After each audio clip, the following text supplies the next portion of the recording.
Representative Pam Altendorf here live at the state capitol, and we are coming in on our last week here, so I wanted to go live and do a quick update.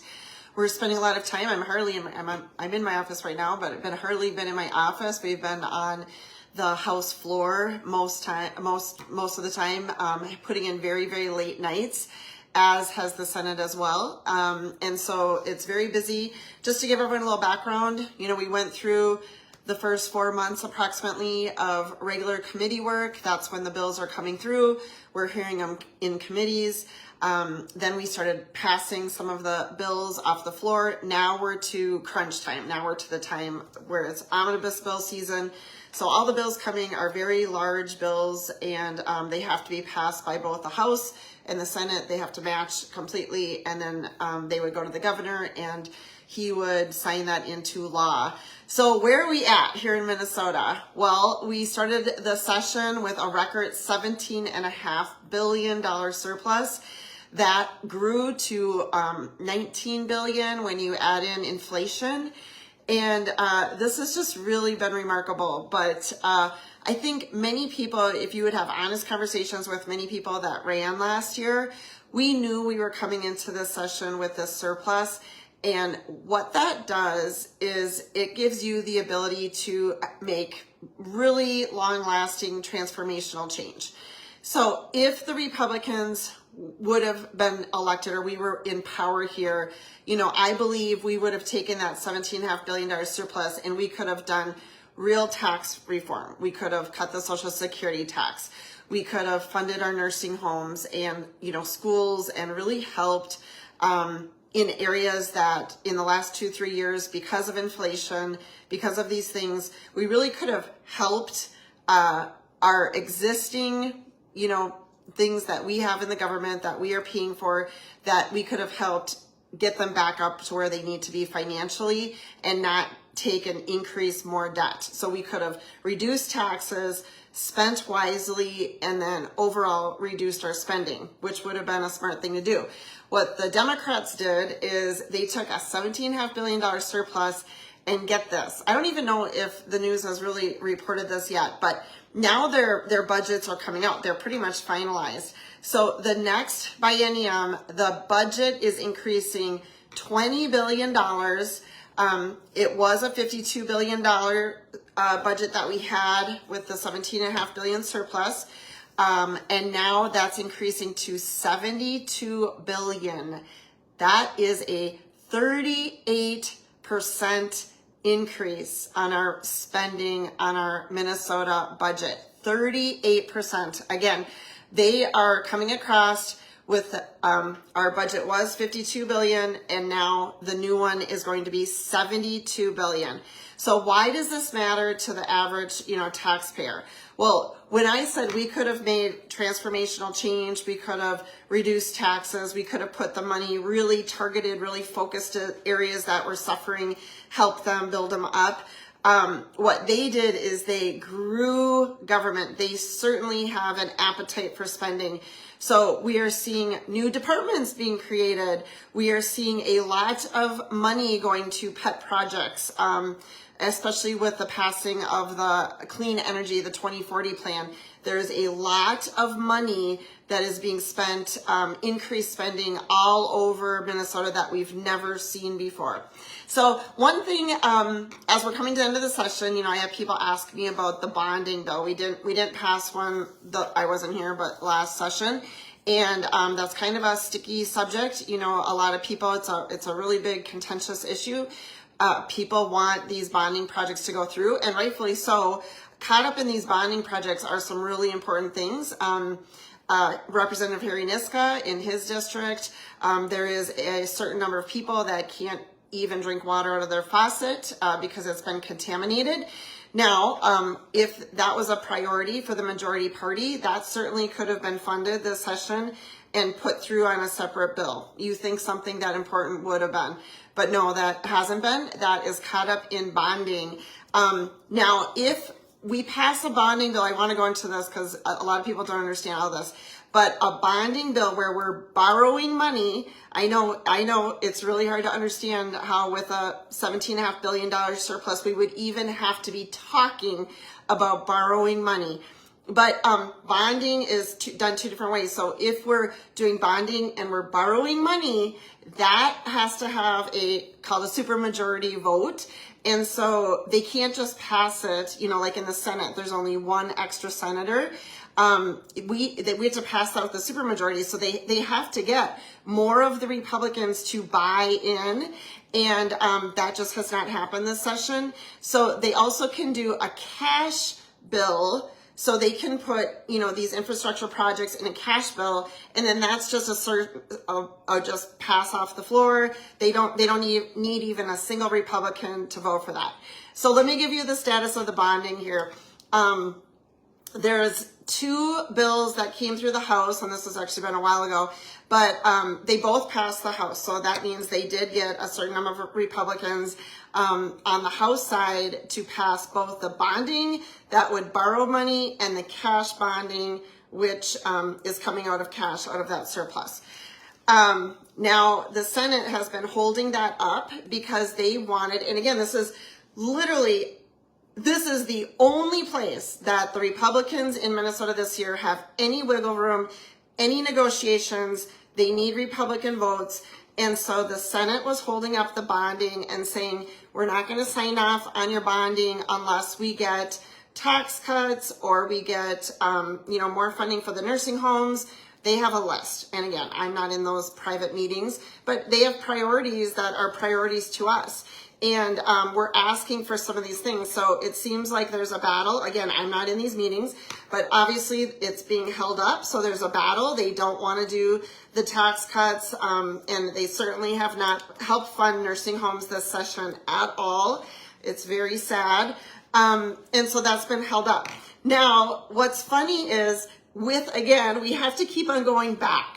The Democrats had a $17.5 billion surplus, $17.5 billion surplus. Okay, if you were truly running the state of Minnesota like a business, like we should, and what I believe the taxpayers, and I don't care what party you're in, I think you want us to be responsible with the tax dollars. That's your money that the state has, and you want us to use that responsibly. So what I would do, but no one put me in charge, I'm not in charge, but I would prioritize the projects like wastewater facilities, the drinking water in a part of Minnesota is contaminated, and put forth some of these infrastructure projects that are absolutely necessary for the state of Minnesota, for the well-being of Minnesota, and get those passed as quickly as possible. But they are holding up some of these projects like the drinking water in bonding bills to try to harbor and make Republicans vote for basically bad legislation. So let me ask you, Minnesota, with $17.5 billion surplus, do you think it's a good idea that we are taking out bonding and which we will pay interest on that money, for years to come? Because we just here in Minnesota never seem to have enough money. So even with $17.5 billion, they couldn't take $4 billion of that and itemize infrastructure that actually needed to be done in Minnesota and not do this the regular bonding way. I mean, okay, in your home, if you had an extra $100,000, okay, let's just say you have $100,000 in your bank account, would you go put on a credit card $10,000 and pay interest on $10,000 when you could have just paid it cash? I think it's pretty easy to understand. Most people would be financially responsible with their money, but not the Minnesota Democrats. They are insatiable. You cannot give them enough money and they will spend it faster than you can believe. So, I just want to read, this just cracks me up. So again, I'm not in the meetings on the bonding, so I don't know what's going on any more than the public, but you start to see a little bit of things slipping out on social media. So Representative Ream, who she barely won her district, so I'm just, hello district, whatever Lucy's district is, okay, I want you to read Lucy's tweet. Okay. So she's talking to the GOP senators. Okay, from Lucy. GOP senators, Voting against the bonding bill year after year is not responsible leadership. Okay, is it responsible leadership or is it not? Because Democrats, you're in control. You're in control of everything. You've gotten your way on taxes and raising the budget and education. Everything this session, you have done. You have done. So when the Republicans are coming to the table and asking for one thing, like tax cuts for everyone on Social Security in Minnesota, and for some reason, the Minnesota Democrats cannot do it. They can't give an inch, not an inch, to the GOP.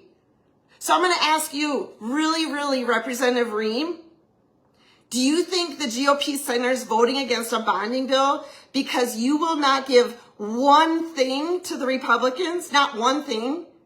Do you think that's responsible leadership? I mean, that's what you said. Or do you think it's absolutely ridiculous, like most Minnesotans do, that the Democrats cannot compromise on one thing, not one thing this legislative session? Okay, back to Lucy. We are now forced to craft a new bill using cash. Yeah, you had $17.5 billion of cash.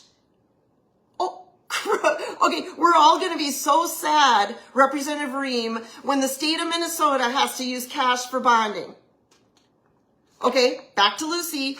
But that will mean less money available for our state's increasingly expensive infrastructure needs.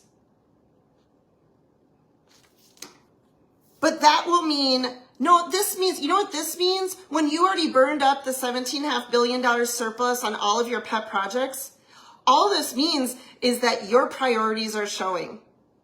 You prioritize all of your money to go back to your special interest groups and to everybody that put the Democrats in power, but none of it went to the Minnesota infrastructure where we need it the most. And in fact, they're holding up in the bonding bill a water project for an area in Representative Niska's district that they can't drink the water out of their faucets, and the Democrats have that held up in bonding.